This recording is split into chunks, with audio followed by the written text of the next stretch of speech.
Kennedy, do solemnly swear I, John Fitzgerald Kennedy, do solemnly swear that you will faithfully execute the office of President of the United States that I will faithfully execute the office of President of the United States and will, to the best of your ability, and will, to the best of my ability, preserve, protect, and defend the Constitution of the United States. preserve, protect, and defend the Constitution of the United States. So help you God.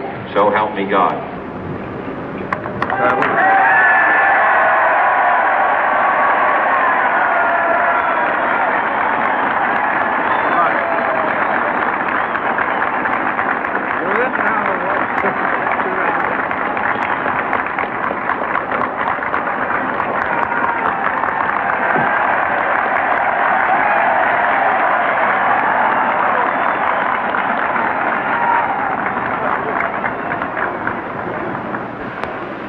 Vice President Johnson, Mr. Speaker, Mr. Chief Justice, President Eisenhower, Vice President Nixon, President Truman, Reverend clergy, fellow citizens. We observe today not a victory of party, but a celebration of freedom, symbolizing an end as well as a beginning, signifying renewal as well as change. For I have sworn before you and Almighty God the same solemn oath our forebears prescribed nearly a century and 3/4 ago. The world is very different now, for man holds in his mortal hands the power to abolish all forms of human poverty and all forms of human life. And yet the same revolutionary beliefs for which our forebears fought are still at issue around the globe. The belief that the rights of man come not from the generosity of the state, but from the hand of God. We dare not forget today that we are the heirs of that first revolution.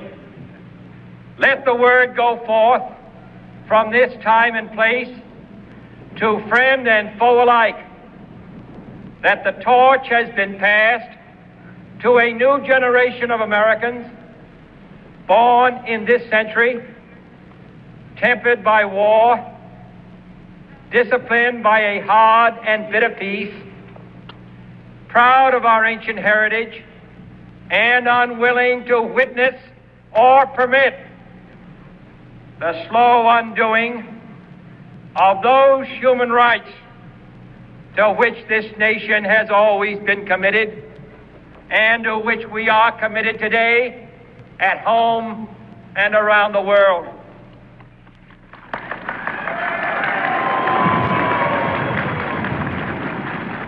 Let every nation know, whether it wishes us well or ill, that we shall pay any price, bear any burden, meet any hardship, support any friend, oppose any foe to assure the survival and the success of liberty.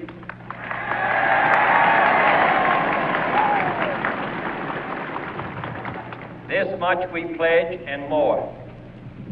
To those old allies whose cultural and spiritual origins we share, we pledge the loyalty of faithful friends.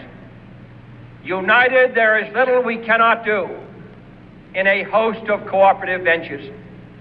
Divided, there is little we can do, for we dare not meet a powerful challenge at odds and split asunder. To those new states whom we welcome to the ranks of the free, we pledge our word that one form of colonial control shall not have passed away merely to be replaced by a far more iron tyranny. We shall not always expect to find them supporting our view, but we shall always hope to find them strongly supporting their own freedom, and to remember that in the past, those who foolishly sought power by riding the back of the tiger ended up inside.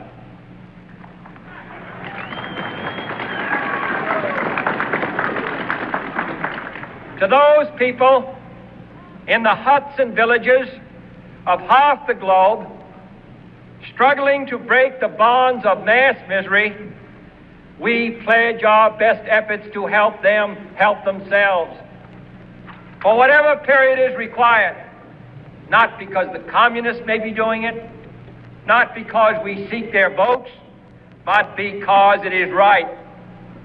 If a free society cannot help the many who are poor, it cannot save the few who are rich.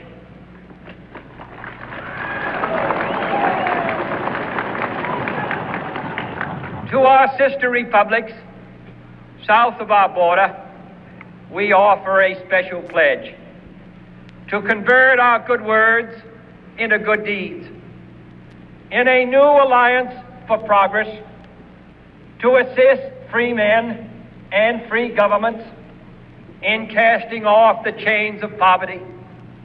But this peaceful revolution of hope cannot become the prey of hostile powers. Let all our neighbors know that we shall join with them to oppose aggression or subversion anywhere in the Americas.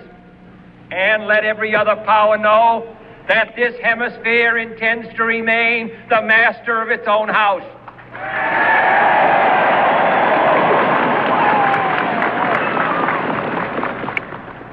To that World Assembly of Sovereign States, the United Nations, our last best hope, in an age where the instruments of war have far outpaced the instruments of peace, we renew our pledge of support to prevent it from becoming merely a forum for invective,